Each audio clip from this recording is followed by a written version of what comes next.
Salut mon père. Je vous salue tous. Vous tenez les yeux sur moi et je sais ce que vous pensez. Violaine est morte. Le beau fruit mûr, le bon fruit doré s'est détaché de sa branche. Et seul, amer au dehors, dur au dedans comme la pierre, nous reste la noix hivernale. Qui m'aime? Qui m'a jamais aimé? Eh bien, me voici. Qu'avez-vous à dire? Dites tout. Qu'avez-vous à me reprocher? Qu'avez-vous à me regarder avec ces yeux qui disent c'est elle? Cela est vrai. C'est moi. Cela est vrai. C'est moi qui l'ai tuée. C'est moi qui l'ai prise par la main l'autre nuit, étant allée la retrouver, durant que Jacques n'était pas là, et qui l'ai fait choir dans la sablonnière, et qui culbutait sur elle cette charrette toute chargée. Tout était prêt. Il n'y avait qu'une cheville à retirer. J'ai fait cela à Jacques. C'est moi aussi qui dis à la mère, Violaine, de lui parler ce jour où tu es revenue de Brenne. Car je désirais ardemment t'épouser, et sans cela, j'étais décidée à me pendre le jour de vos noces. Or, Dieu qui voit dans les cœurs avait décidé qu'elle prit la lèpre. Mais Jacques ne cessait de penser à elle. C'est pourquoi je l'ai tuée. Quoi donc? Que fallait-il faire d'autre? Que fallait-il faire de plus pour que celui que j'aime et qui est à moi fût à moi comme je suis à lui tout entier? Et que Violaine fût exclue. J'ai fait ce que j'ai pu. Et vous, à votre tour, répondez. Votre Violaine que vous aimiez, comment donc est-ce que vous l'avez aimée? Et lequel a-t-il valu le mieux? De votre amour, croyez-vous? Ou de ma haine? Vous l'aimiez tous. Et voici son père qui l'abandonne. Sa mère qui la conseille. Et son fiancé, comme il crut en elle.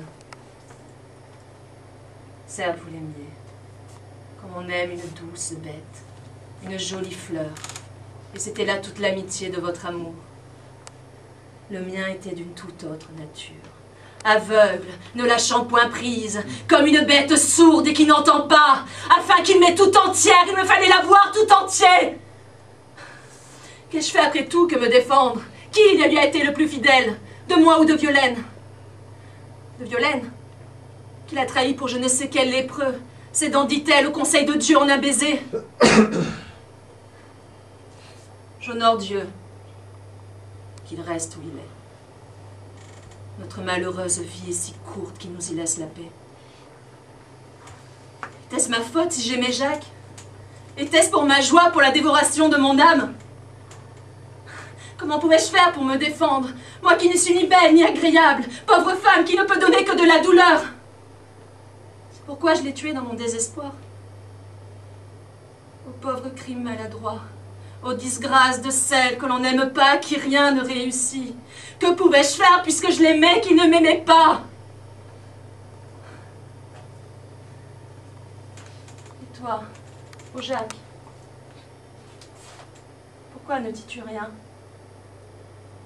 Pourquoi tournes-tu le visage ainsi vers la terre sans mot dire? Comme Violaine ce jour où tu l'accusais injustement. Ne me reconnais-tu donc pas? Je suis ta femme. Certes, je sais. Je ne te parais ni belle, ni agréable. Mais vois, je me suis parée pour toi. J'ai ajouté à cette douleur que je puis te donner. Cette douleur, je suis la seule qui puisse te la donner. Et je suis la sœur de Violaine. Il naît de la douleur.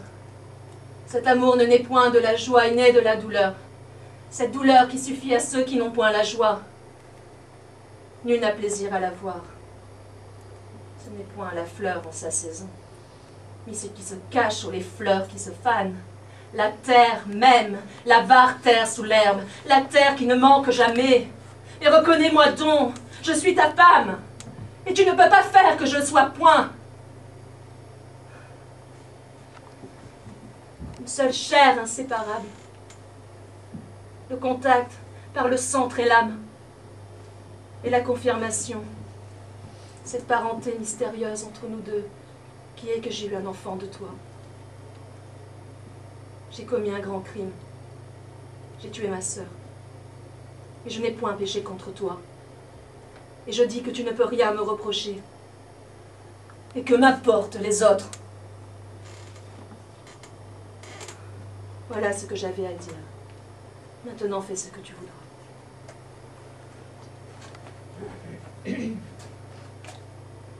Ce qu'elle dit est vrai. Va, Jacques, pardonne-lui.